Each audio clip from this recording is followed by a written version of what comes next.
Oi, tudo bem? Sou o Luciano da Fonseca, aqui do canal Em Busca. Desejo a você muita força e muita luz. Hoje, nosso tema é o engenho colonial. O objetivo é entender o engenho como um complexo produtivo e como um meio de exploração da riqueza no contexto da colonização brasileira. No entender de Seriacop, o engenho colonial, a grande propriedade produtora de açúcar, era constituído basicamente por dois grandes setores. O setor agrícola, que vai desde a derrubada das matas até a colheita, e o setor de beneficiamento, a casa do engenho, onde a cana-de-açúcar era transformada em açúcar e aguardente. Segundo os estudos, no engenho colonial havia múltiplas construções: a casa grande, a moradia do senhor e de sua família, onde ocorria as relações de exploração e as relações sociais. A senzala, que era a habitação dos escravos, onde a cultura afrodescendente nasceu, a capela e também a casa do engenho. No sentido geral, o engenho abrigava todas as instalações destinadas ao preparo do açúcar. Por exemplo, a moenda, onde se moía a cana para a extração da garapa, as fornalhas, onde o caldo da cana era fervido e purificado em tachos de cobre, a casa de purgar, onde o açúcar era branqueado e separado do açúcar mascavo. No entender do historiador Daniel, o processo produtivo terminava quando era pesado e separado conforme a qualidade.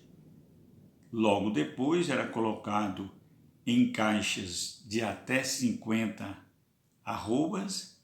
A partir desse instante, o destino era a Europa.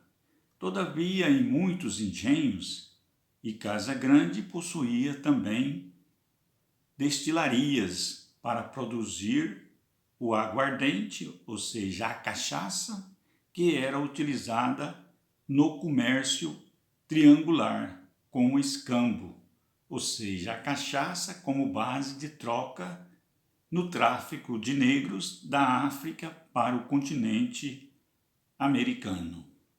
Segundo Caio Prado Júnior, no complexo colonial, o engenho compreendia muito além do canavial, da pastagem, da lavoura de subsistência. O engenho foi a primeira forma da exploração europeia no Brasil. Na lavoura ou na constituição do sistema colonial, se destacou a produção da mandioca, do milho, do arroz, do feijão, aquilo que os historiadores falam da brecha camponesa, ou seja, que não era o interesse prioritário. Estes produtos eram cultivados para servir de alimento, mas não eram o principal, pois o principal era produzir açúcar para exportação, como hoje. O principal é produzir para exportação e não para comida do brasileiro. Mas sua produção era insuficiente e não atendia de modo algum a população do engenho. Isso porque os senhores não se interessavam pelo mercado interno, ou seja, pelo cultivo. Consideravam os produtos de baixa lucratividade e prejudiciais ao espaço da lavoura açucareira, centro do interesse da colonização. As demais atividades, a produção desses produtos, eram deixadas em segundo plano, ocasionando grande falta de alimentos e altos preços. Isso era uma problemática em toda a colônia, pois o que importava eram os produtos que deveriam ser exportados para a Europa e não para a alimentação do povo. No sentido técnico, a parte das terras do engenho colonial destinava-se à cana. O canavial era dividido em partes e explorada pelo proprietário e pelo meieiro, ou pelo um segundo proprietário. As terras não exploradas pelo senhor era cedida a lavradores, obrigados a moer sua cana no engenho do proprietário, entregando-se a metade de sua produção, além de pagar o aluguel da terra usada, cerca de 10% de toda a produção. Enfim, ao contrário do que muitos chegam a imaginar, o engenho não era um instrumento barato e não estava presente em toda a propriedade. Muitos plantavam-se a cana e levava para ser moída em outros lugares.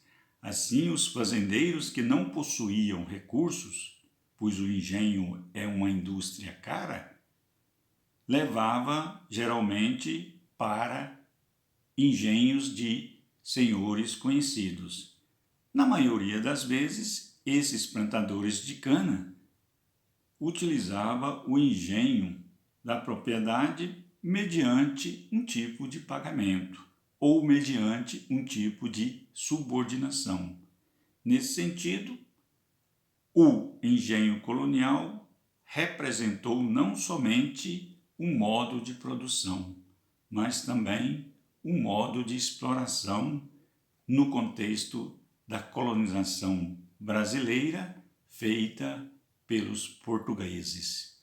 Meu muito obrigado, vamos, que a vida continua.